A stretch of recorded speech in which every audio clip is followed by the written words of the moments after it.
Salam müəllimlər, hər vaxtınız xeyir olsun. Bu video yazıda sizə təqdim olunan gündəlik sınaqlardan ikincinin izahını dinləyəcəksiniz. Deməli, birinci sualımız belədir. Müəllim şagirddən soruşur. Sən Teymurun yerində olsaydın, Osmanlı Sultanı 2. İldırım Bəyazıd ilə döyüşə girərdinmi? Verilmiş tapşırığa əsasən biliyin növü, deməli, təfəkkürün növü və idrak sahəni tapmalıyıq. Müəllimlər, baxın, söhbət kimdən gedir? Teymurdan və Osmanlı Sultanı 2. İldırım Bəyaziddən söhbət gedir. Deməli, bunlar kimdir? Tarixi şəxsiyyətlərdir, düzdür? Biz biliyin növündə, faktoloji bilikdə nə deyirdik ki, deməli, tarixi şəxsiyyətlərdən, yazıçılardan, rəssamlardan, şairlərdən, tarixdən danışılırsa, bu nə olacaqdır? Faktoloji bilikdir. Tam dəqiqliyi ilə hətta desək, faktoloji biliyin spesifik növünə aid olan bir xüsusiyyətdir. Yəni, bu Teymur da 2. İldırım Bəyaziddə tarixi şəxsiyyətlərdir. Deməli, bu faktı da özümüzdən danışmırıq.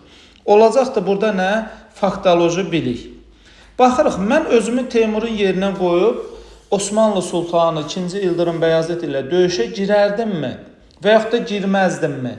Bax, bunu əsaslandıraraq argumentlərlə izah verməliyəm. Yəni, kör təbii şəkildə yox. Bunu əsaslandırıram, argumentlər gətirərək izahını verəcəmsə, bu olacaq tənqidi təfəkkür. Və özümü kimin yerinə qoyuram? Teymurun yerinə qoyuram.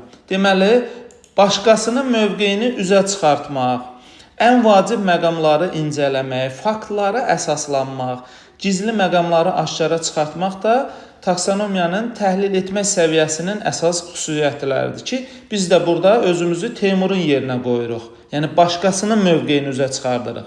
Yəni, öz mövqeyimi bildirmirəm, amma deyir, Teymurun yerində olsaydım, özümü Teymurun yerinə qoyacam. Bu da olacaq təhlil etmək.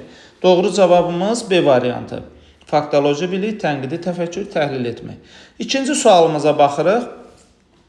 Əsərin ideyasının açıqlamasında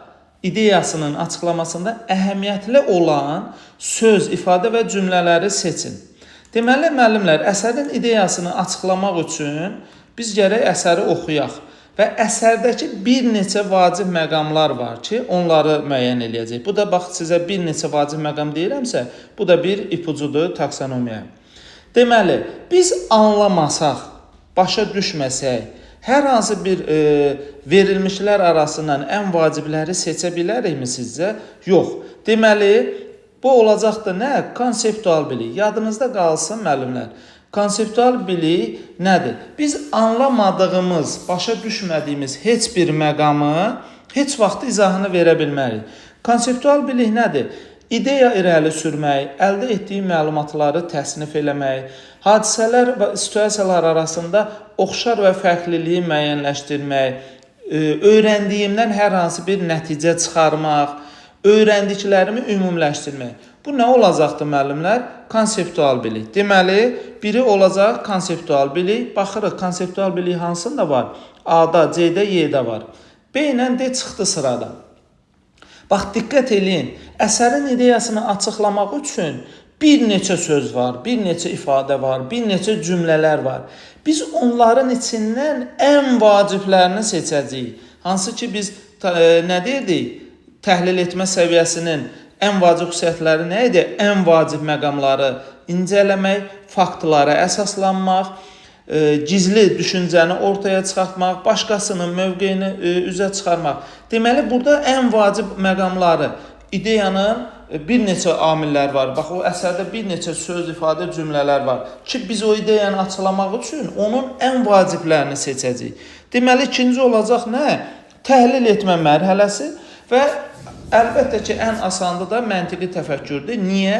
Çünki səbəb-nəticə əlaqəsi var. Yəni, verilənlərin içərisindən vacib amilləri seçirik. Yəni, səbəb-nəticə əlaqəsi olduğuna görə də məntiqi təfəkkür olacaqdır ki, doğru variantımız A vəndədir ki, konseptual təhlil etmək, məntiqi təfəkkür. Gələk 3-ə baxağın. Əsərdəki bədii təsvir və ifadə vasitələrini müəyyənləşdirin. Verilmiş tapşırığa əsasən yenə biliyin növünü, taksonomiyanı, təfəkkürün növünü seçəcəyik. Bununla bağlı bayaq da ikinci sualda da izah edirik. Bizə hər hansı bir əsər verilə bilər, nə bilim, situasiya təqdim oluna bilər və orada nələrisə izah eləməyi, seçməyi, müəyyənləşdirməyi istəyirlər. İndi sizə sual verirəm. Bax, biz anlamasaq, başa düşməsək, nəyisə müəyyənləşdirə bilərikmi və yaxud da nəyisə seçə bilərikmi? Xeyr.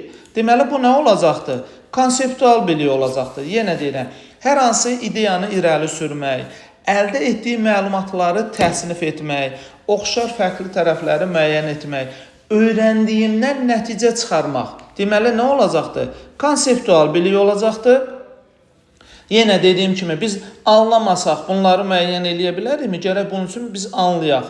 Olacaqdır taksonomiyanın anlama mərhələsi və əlbəttə ki, burada da səbəb-nəticə əlaqəsi olduğuna görə məntiqi təfəkkür.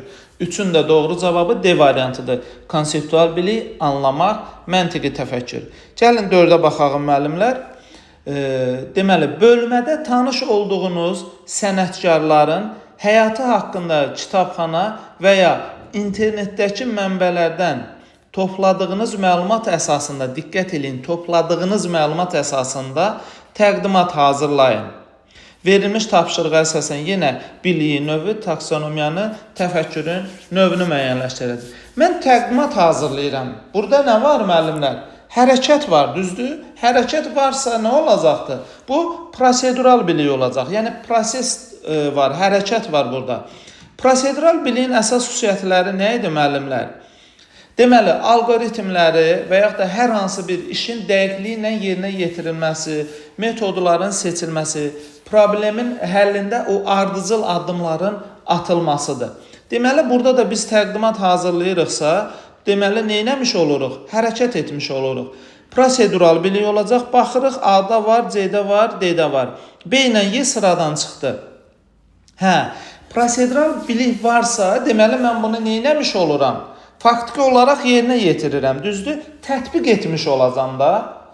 Prosedural bilik, tətbiq etmək və tanış olduğunuz sənətkarların həyatına. Bax, deməli, faktoloji kitabxanadan və yaxud da internet resursundan mənbə var, düzdür?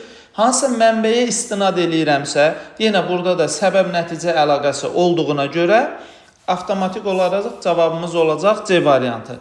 Prosedural bilik, yadınızda qalsın, bir ipucu da verim. Adətən, hər zaman demirəm, adətən prosedural biliklə tətbiq mütləq yan-yana olacaqdır. Niyə? Çünki ikisində də faktiki hərəkət var, proses var. Və səbəb-nəticə əlaqəsi olduğuna görə məntiqi təfəkkür. Doğru cavabımız C variantı. Sonuncuya baxırıq müəllimlər. 5-cidə nə deyir? Lirik qəhrəmanın xarakterindəki mühüm cəhətlər hansılardır? Lirik qəhrəmanımız X bir qəhrəman götürürsünüz beyninizdə. Bunun xarakterində bir sıra belə deyək də cəhətlər var, amma onların içərisindən hansılarsa daha mühümdür. Neynəmiş oluruq?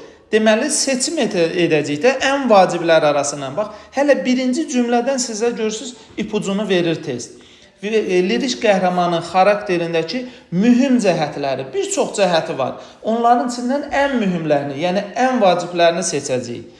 Əsərdən səciyyəvi nümunələr seçməklə fikrinizi əsaslandırın, cədvəldən istifadə edin, verilmiş tapşırığa əsasən biliyin növü, taksonomiya və təfəkkürün növünü müəyyən edin. Deməli, bax, ipucunu əvvəldən verdim. Taksonomiya artıq bizə bəllidir, ən vacib amili seçəcəyik. Bu olacaqdır bizə təhlil etmək.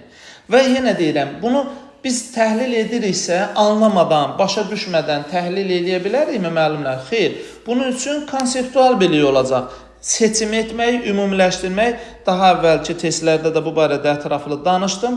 Konseptual bilik olacaqdır və əlbəttə ki, səbəb-nəticə, yəni verilənlərə əsasən özümüzdən demirik ki, hansısa səbəbdən biz nəticə çıxartmış olacağıq və məntiqi təfəkkür. Deməli, doğru cavabımız olacaq D variantı, konseptual bilik, təhlil etmək, məntiqi təfəkkür. Uğurlar müəllimlər, çalışdığım qədər bunun kimi və belə deyək də, buna bənzər gündəlik sınaqlar sizə göndərəcəm. Öz bilik bacarıqlarınızı yoxlayın. Səhvlərinizə görə məyus olmayın, hamımız səhv eləyə bilərik. Əsas odur ki, səhvlərimizin üzərində işləyib daha yaxşı nəticələr əldə edək. Hər birinizə uğurlar arzu edirəm. Sağ olun.